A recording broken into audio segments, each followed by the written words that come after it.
날이 추워졌습니다. 자, 지난주로 북왕국 이스라엘 왕들에 대해서 다 마치셨습니다.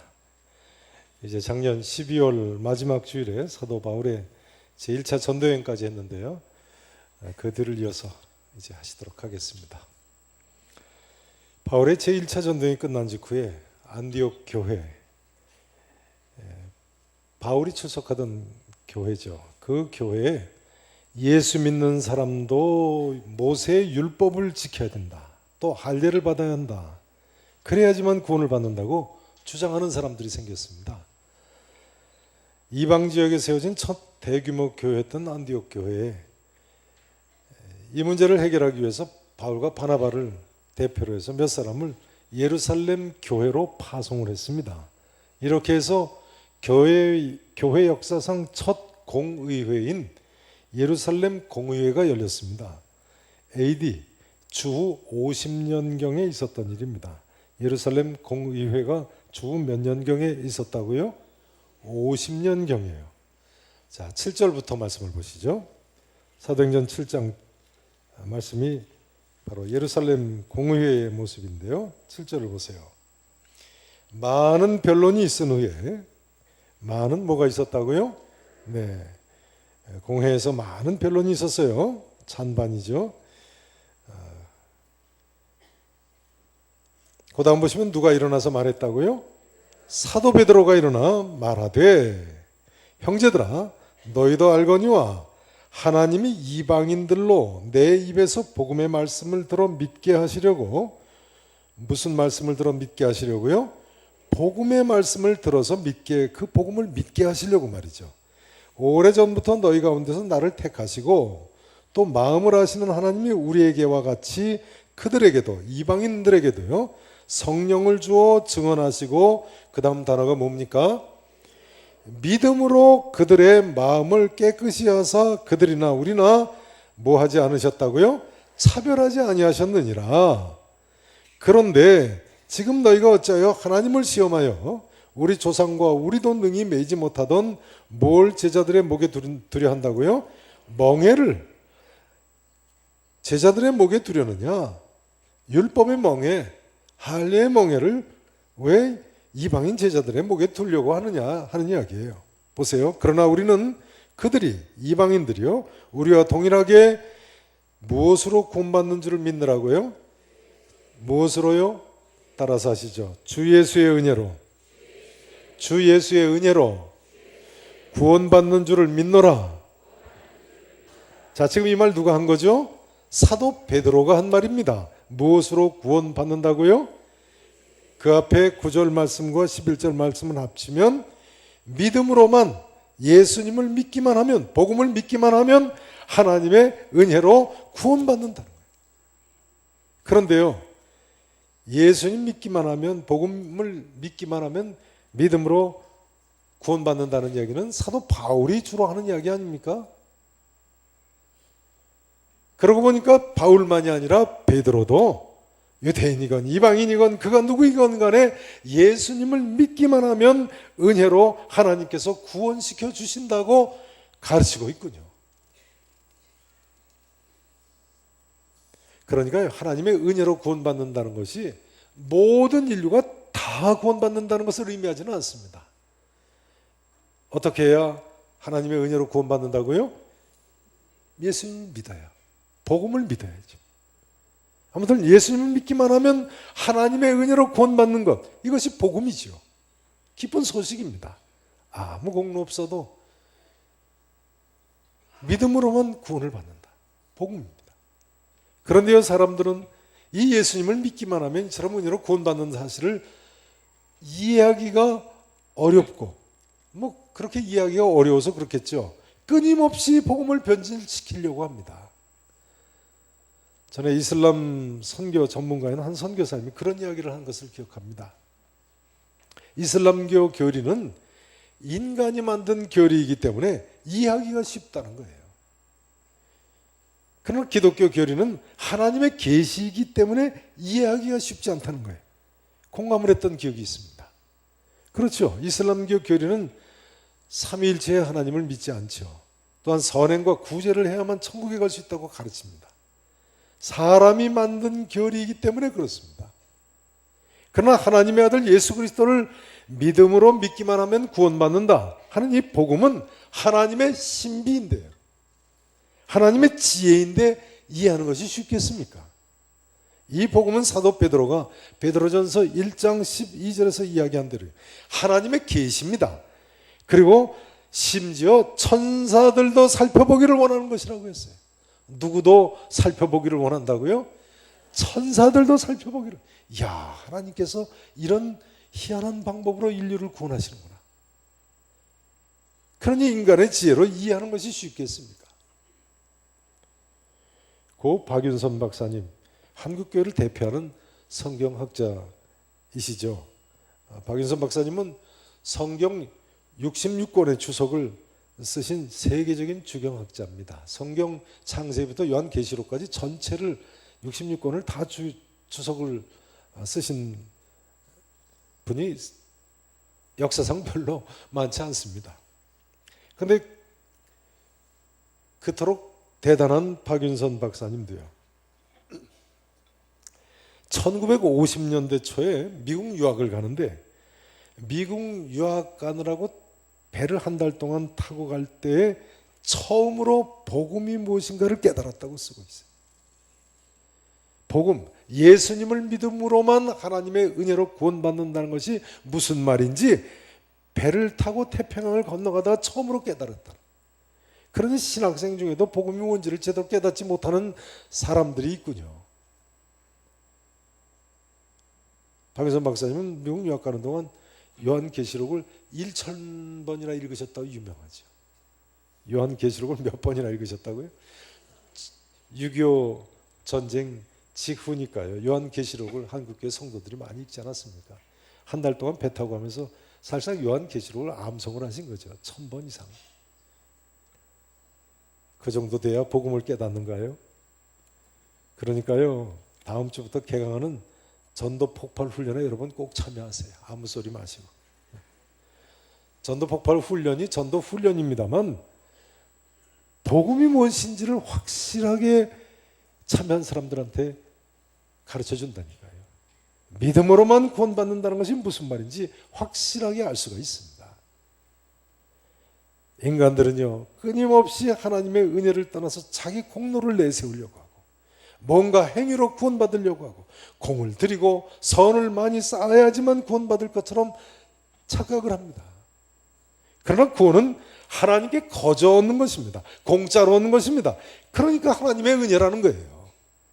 율법의 행위로는 의롭다함을 얻을 육체가 없는 법입니다. 선행을 해서 하나님께 의롭다함을 얻고 구원에 이를 수가 있습니까? 모든 인간은요, 구원을 얻기 위해 하나님의 은혜가 필요한 존재들입니다. 그런데 나는 구세주라고 주장하신 예수님을 믿기만 하면, 그러니까 예수님을 구세주로 믿기만 하면이죠. 예수님께서 내 죄를 사해 주신 줄로 믿기만 하면이죠. 그가 누구라도 그러면 은혜로 구원을 받을 수 있게 하나님께서 구원의 길을 활짝 열어놓으신 거예요. 그러므로 예수님을 구세주로 믿기만 하면 모든 사람은 죄의 문제를 해결받고 예수님의 보혈의 능력으로 하나님의 은혜 가운데 구원을 받을 수 있게 된 거예요. 이 복음의 기쁜 소식을 믿으실 수 있기를 진심으로 축원합니다.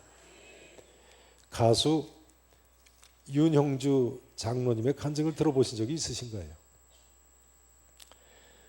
시인 윤동주의 육촌 동생이죠.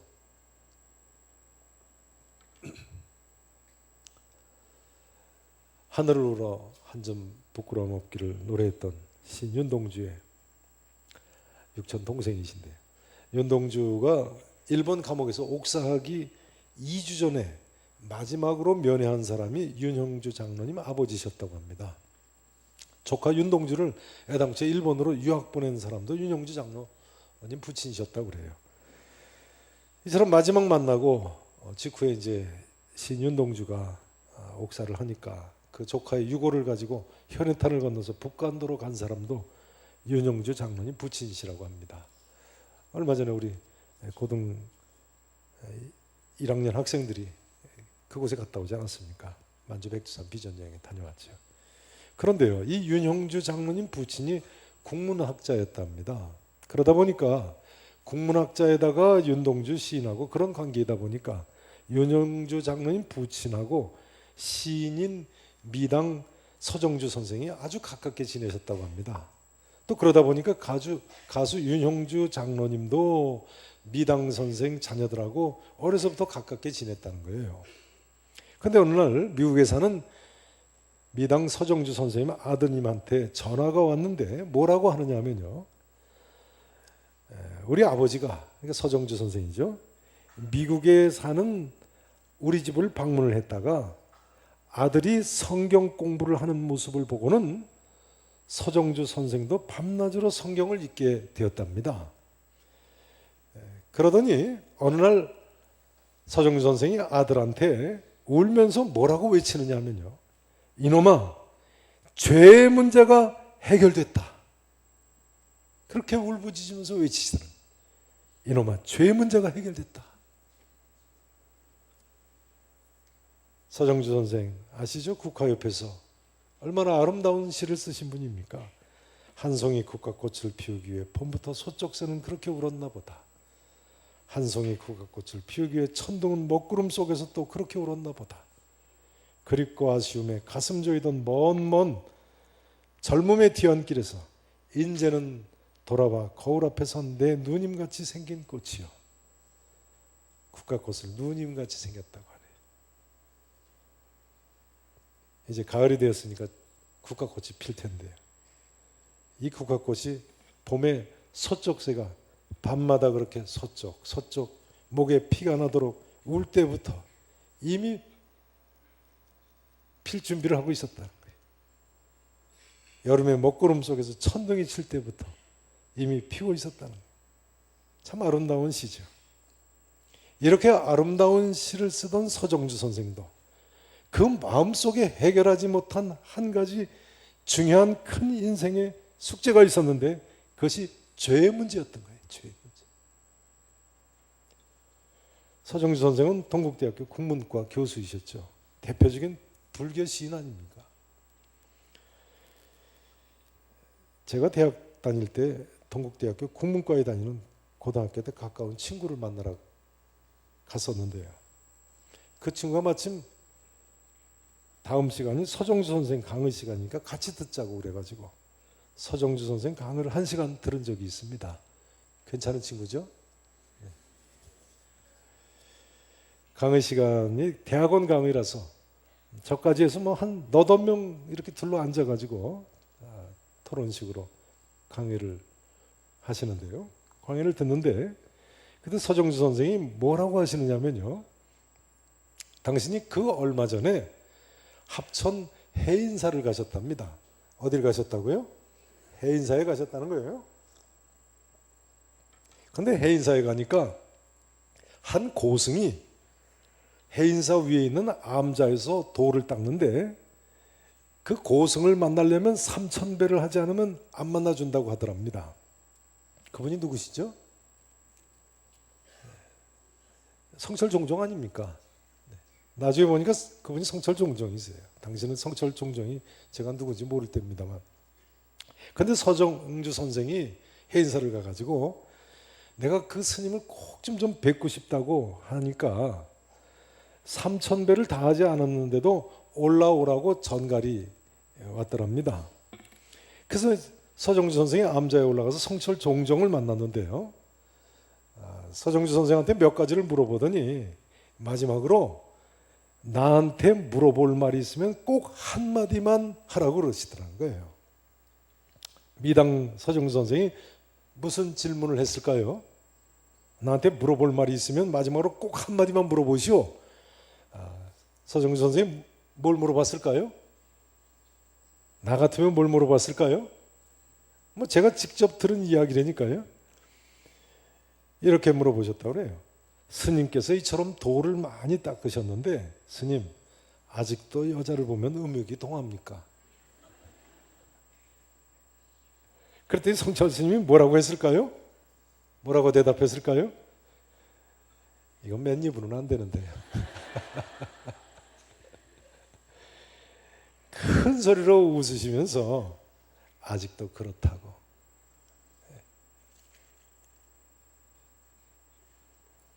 그러니 서정주 선생이 죄의 문제를 가지고 평생을 씨름을 한 것이 분명합니다. 미당 서정주 선생이 예수님을 믿은 후에는 매일같이 영어 성경을 읽기로 소위를 하셨는데요. 하루는 서정주 선생이 윤형주 장로님을 만나서 이렇게 말씀을 하시더랍니다. 나는, 잘 들어보세요, 나는 불교가 나를 구원할 줄 알았다. 그러나 이제 보니, 믿은 후의 이야기, 이제 보니 그것은 마치 물에 빠진 사람이 살기 위해서 자기 머리카락을 붙잡아 당기는 것과 같더라. 마치 물에 빠진 사람이 살기 위해서 뭘 붙잡아 당긴다고요? 자기 머리카락을 붙잡아 당기는 것과 같더라. 한번 여쭤보겠습니다. 여러분, 물에 빠진 사람 자기 머리카락 잡아당겨서 살 수 있나요? 죄인 인간이 스스로를 구원할 수 없는 거죠.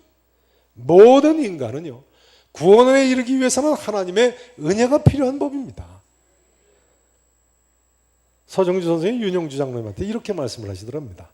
불교를 통해 여러 가지 도덕적인 경지에 오를 수는 있었어도 나를 구원할 수는 없었는데 나를 구원해 준 분은 예수님이었다.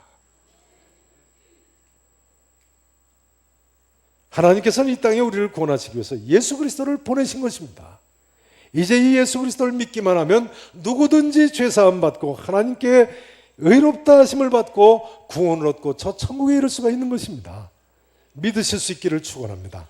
하나님께서는요, 우리 인생들이 얼마나 완전한 삶, 온전한 삶을 사느냐를 보지 않으십니다. 아니, 보지 않으신다기보다는 우리의 부족한 삶의 모습을 너무나도 다 아세요.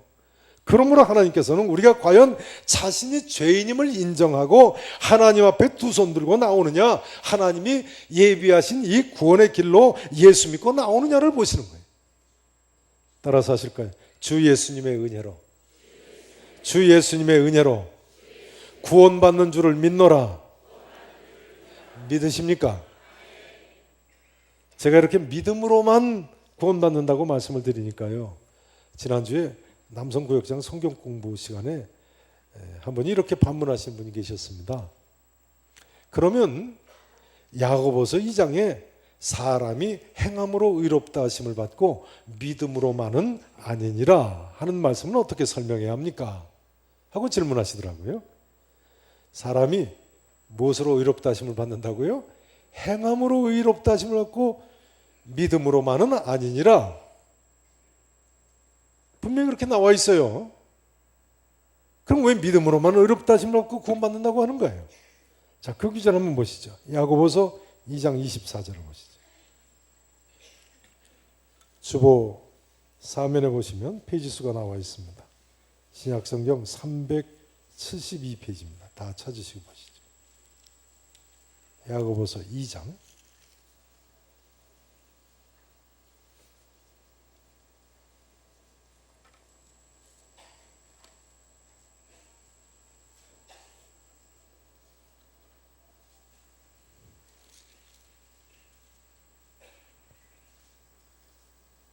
372페이지 야고보서 2장 24절 말씀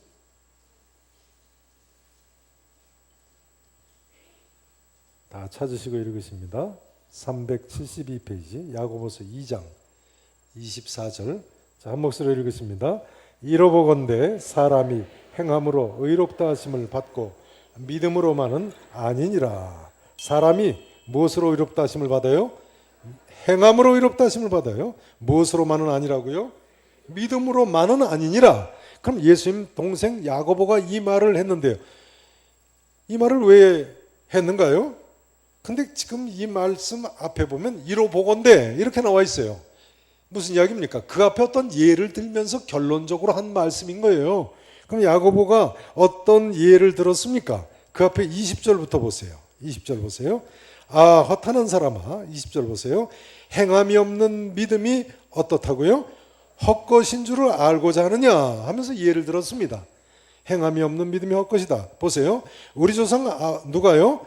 아브라함이 그 아들 이삭을 제단에 바칠 때 무엇으로 의롭다 하심을 받은 거예요? 행함으로 의롭다 하심을 받은 것이 아니냐. 내가 보거니와 믿음이 그의 행함과 함께 일하고 행함으로 믿음이 어떻게 되었어요? 온전하게 되었느니라. 자, 저를 보세요. 그러니까요, 아브라함이 그 아들 이삭을 드린 그 믿음으로 드린 그 사건을 이야기하면서 결론적으로 예수님 동생 야고보가 한 말이 바로 이 말이군요. 사람이 행함으로 의롭다 하심 받고 믿음으로만은 아니니라. 자, 그런데요, 한번 여쭤보겠습니다. 그럼 아브라함이 자기 아들 이삭을 제물로 드리려고 한 것이 선을 행한 것입니까? 선을 행한 거예요? 아니지요. 존속 살인인데요. 이건 선을 행한 것이 결단코 아닙니다. 자기 아들을 칼로 찔러 죽이는 건데 살인 아닙니까? 그러니까 여기 예수님 동생 야고보가 사람이 행함으로 의롭다 하심을 받고 믿음으로만은 아니니라 할 때 행함은 선행이 분명히 아닌 것입니다. 하나님 그것은요, 선행이 아니고 하나님의 뜻을 행하는 것이라고 할 수 있습니다. 순종이라고 할 수 있는 것입니다. 아브라함이 하나님 뜻대로 순종하는 것을 칭찬하고 있는 거예요. 예수님 동생 야고보가 아브라함이 이삭을 드리려고 한 이 사건과 더불어 또 하나의 예를 들고 있습니다. 그것이 무슨 예입니까? 그 다음 25절을 보세요. 25절 말씀 보세요. 또 이와 같이 기생 누가요? 라합이.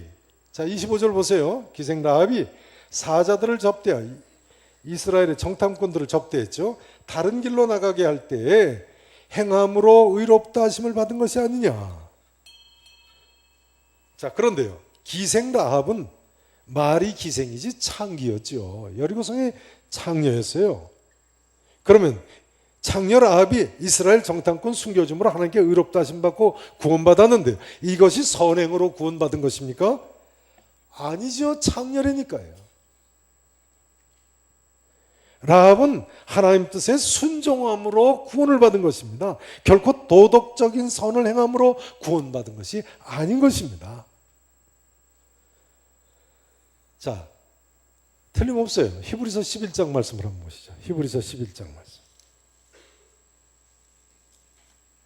히브리서 11장 신약성 성경 364페이지입니다.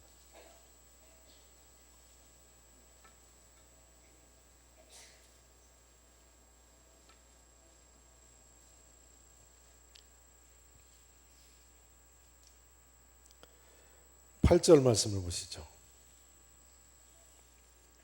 첫 단어가 뭡니까? 믿음으로. 아브라함은, 믿음의 조상 아브라함은요, 부르심을 받았을 때, 하나님의 부르심을 받았을 때 그 다음 단어가 뭐죠? 순종하여. 뭐예요? 순종했어요.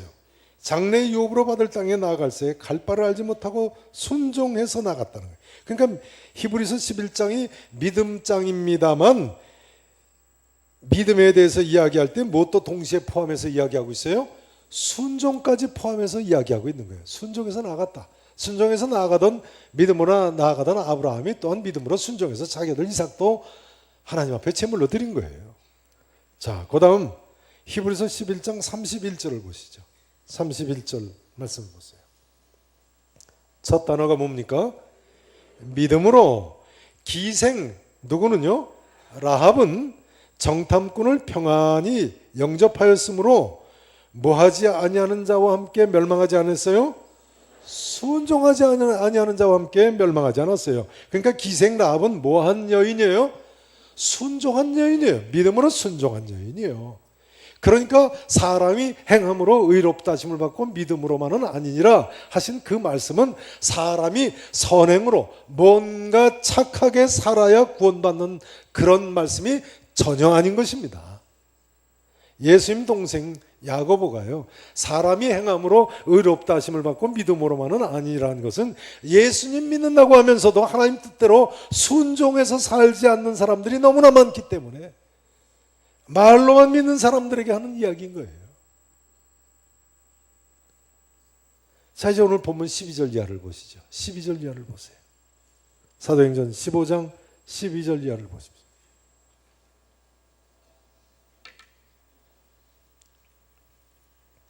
바로 그 앞에는 이제 사도 베드로가 일어서서 한 말이죠. 그 다음 이제 12절을 보세요. 베드로의 말을 듣고요, 온 무리가 어떻게 있었어요? 가만히 있었어요. 이제 변론이 끝쳤어요. 믿음으로 하나님의 은혜로만 구원받는 줄 믿노라 하니까 더 이상 할 말이 없었어요. 베드로가 의장이었죠. 그 다음 보세요.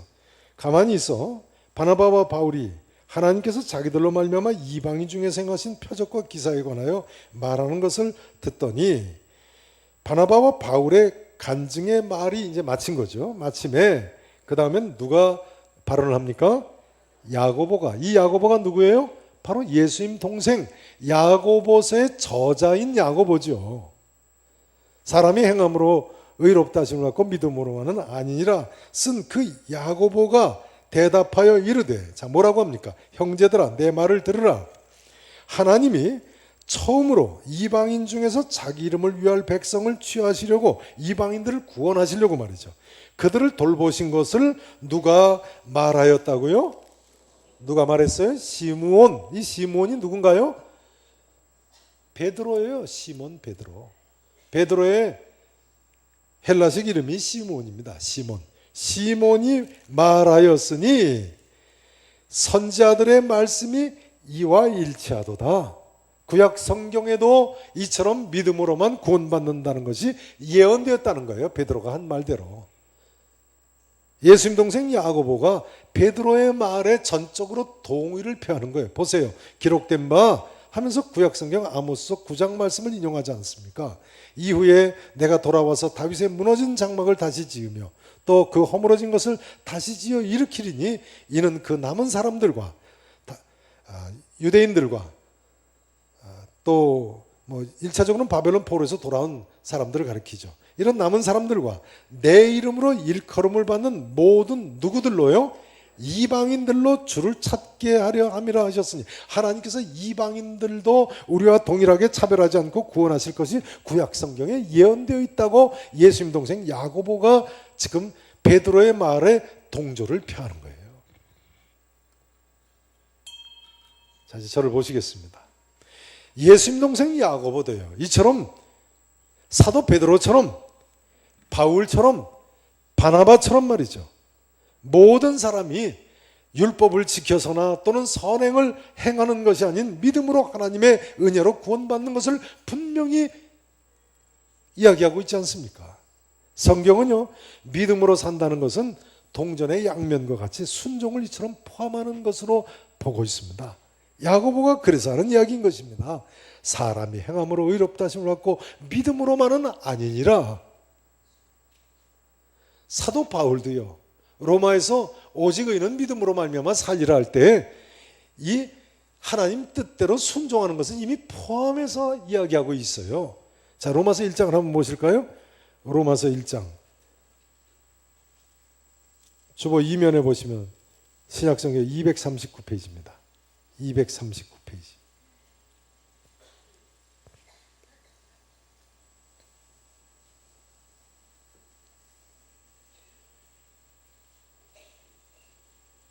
로마서 1장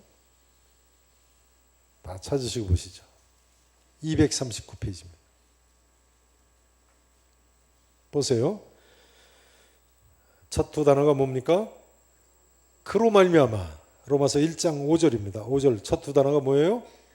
그로 말미암아. 여기 그가 누구예요? 그 앞에 기절 뒤에 보시면 예수 그리스도 아니에요? 예수 그리스도로 말미암아 우리가 은혜와 사도의 직분을, 우리가 예수 그리스도로 말미암아 은혜 받았다는 거예요. 또 사도의 직분을 받았다는 거예요. 사도의 직분을 받아 그의 이름을 위하여, 예수의 이름을 위하여요, 모든 누구 중에서요? 이방인 중에서 믿어, 그 다음 단어가 뭐 하게 한다고요? 순종하게 하나니. 하나님께서 우리에게, 사도들에게 은혜 베푸시고 사도 직분 왜 주셨어요? 왜 사도 바울을 이방인의 사도로 세우셨어요? 이방인으로 하여금 믿어 뭐 하게 하려고요? 순종하게 하려고. 그러니까 바울이 의인은 오직 믿음으로 말미암아 살리라라고 외칠 때는 믿음뿐만이 아니라 순종하는 것도 포함해서 하는 이야기인 것입니다. 성도 여러분, 인간이 어떻게 하나님께 의롭다 하심을 받고 구원받고 천국에 갑니까? 예수 그리스도를 믿음으로 하나님의 은혜로 구원을 받는 것입니다. 그러나 믿음으로만 아니라 행함으로 의롭다 하심을 받고 구원에 이른다는 말씀도 또한 진리인 것입니다. 이 말씀은 말로는 믿는다고 하면서 도무지 변화가 없는 사람들에게 예수님 동생 야고보가 하는 말씀인 거예요.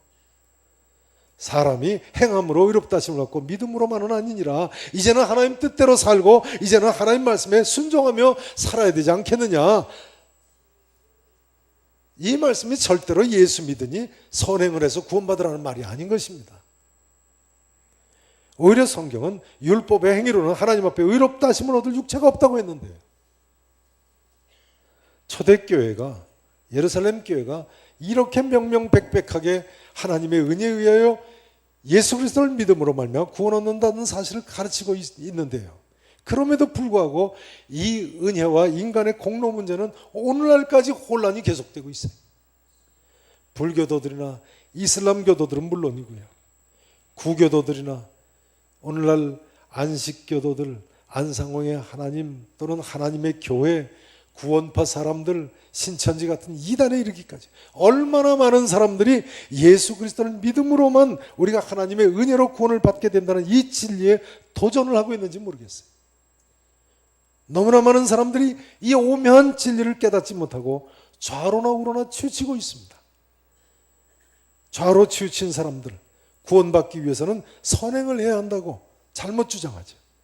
우로 치우친 사람들, 모든 율법은 이제는 더 이상 필요가 없다고 신약의 성도들은 이제는 율법으로부터 자유하다고 거짓 자유를 외칩니다. 구원받기 위해서 뭔가를 행해야 한다고 이렇게 왼편으로 좌로 치우친 사람들, 로만 캐톨릭이죠. 안식교도들이죠. 하나님의 교회 같은 사람들이죠. 모든 율법이 이제는 필요 없다고 하는 사람들, 구원파 아닙니까? 지방교회 같은 이단이죠. 그러나 신약시대에 왜 율법이 필요 없습니까? 사도 바울이 로마서 3장 20절에서 율법으로는 죄를 깨닫는다고 했는데 우리 자녀들에게 여러분 율법을 하나님 말씀을 부지런히 가르치지. 그렇지 않으면 죄를 죄로 깨닫지 못한다니까요. 율법은요, 갈라디아서 3장 24절 말씀대로 우리를 그리스도께로 인도하는 초등교사입니다. 초등교사. 구판성에는 몽학선생이죠. 그 왜 초등교사로 바꿨는지 모르겠어요. 초등교사는 쉬운 기초적인 걸 가르친다는 의미를 갖습니다만 몽학선생이 무슨 뜻이라고요? 본래 로마 시대에 어린 자녀들을 학교 선생님께까지 데려다 주고 데려오는 그런 사람이라고 하지 않습니까? 그러니까 율법은 우리에게 죄를 깨닫게 하고 우리로 하여금 죄의 문제를 해결받기 위해서 예수 그리스도께 나아가게 하는 역할을 하는 거예요. 그러니 모든 사람에게 율법이 필요한 거죠. 하나님의 말씀이 필요한 거죠. 이 하나님 법을 가르치지 않으면 인간은 죄를 죄로 깨닫지 못하고 하나님 뜻도 알지 못하고 하나님 뜻대로 순종하며 살 수도 없는 거예요. 그런데 이단들이 교묘하게 비집고 들어와서 사람들을 현혹하는 거예요. 지난주에 읽은 어떤 분의 글에 보니까요, 이단들이 이렇게 잘못된 주장을 해가지고 사람들을 벗겨먹는다고 쓰고 있더라고요. 사람들 벗겨먹는다. 그렇죠. 이단에 빠져서 재산 갖다 다 바치고 패가 망신한 사람 얼마나 많습니까? 그러나 이 하나님 말씀으로 무엇이 죄인지를 깨달은 사람은 회개하게 되고 예수님께 나아가 이제는 하나님 말씀대로 순종하며 살게 되는 것입니다. 예수님 믿고 거듭난 사람은요, 점차 삶이 어제보다 그렇기 때문에 오늘보다 내일 더 하나님 뜻대로 살고 더 하나님 말씀에 순종하는 삶을 살게 되는 거예요. 누굴 보면 알 수 있습니까? 누굴 보면 알 수 있어요? 나를 보면 알 수 있는 거예요. 성경은 예수님 믿고 거듭난 사람을 접붙임을 받는 것에 비유를 합니다. 예수님 믿고 거듭나면 이제는 인간의 죄성을 다 벗어 던지지 못해서 죄를 서로 짓는다고 할지라도 양심의 거리낌이 생기고, 과거에는 양심의 거리낌이 없던 일까지 거리낌이 생기고 말이죠. 이제는 하나님 말씀에 비춰서 회개를 하게 되고, 그러므로 죄사함 받고 점차 참 포도 열매를 맺고 참 감람 열매를 맺는 삶을 살 수 있게 된다는 거예요. 틀림없으시죠?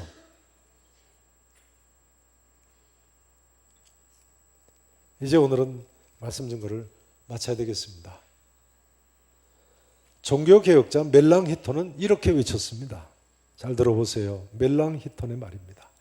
본질적인 면에 있어서는 일치를, 비본질적인 면에 있어서는 자유를, 모든 면에 있어서는 자비를 이라고 외쳤습니다. 멜랑히톤의 말을 다시 한번 인용해야 되겠습니다. 본질적인 면에 있어서는 뭐라고요? 일치가 되어야 된다. 비본질적인 면에 있어서는 자유를 허용할 수 있다. 모든 면에 있어서는 자비가 필요하다. 사랑이 필요하다는 거예요. 성도 여러분, 우리에게 있어서 본질적인 면이 무엇이라고 생각하십니까? 모든 사람은요, 예수 그리스도로 말미암은 이 하나님의 은혜를 바로 깨닫고 믿어야 되는 것입니다. 그리고 이제는 이 하나님 말씀에 순종해서 하나님 뜻대로 살아야 될 줄로 믿습니다. 기도하시겠습니다.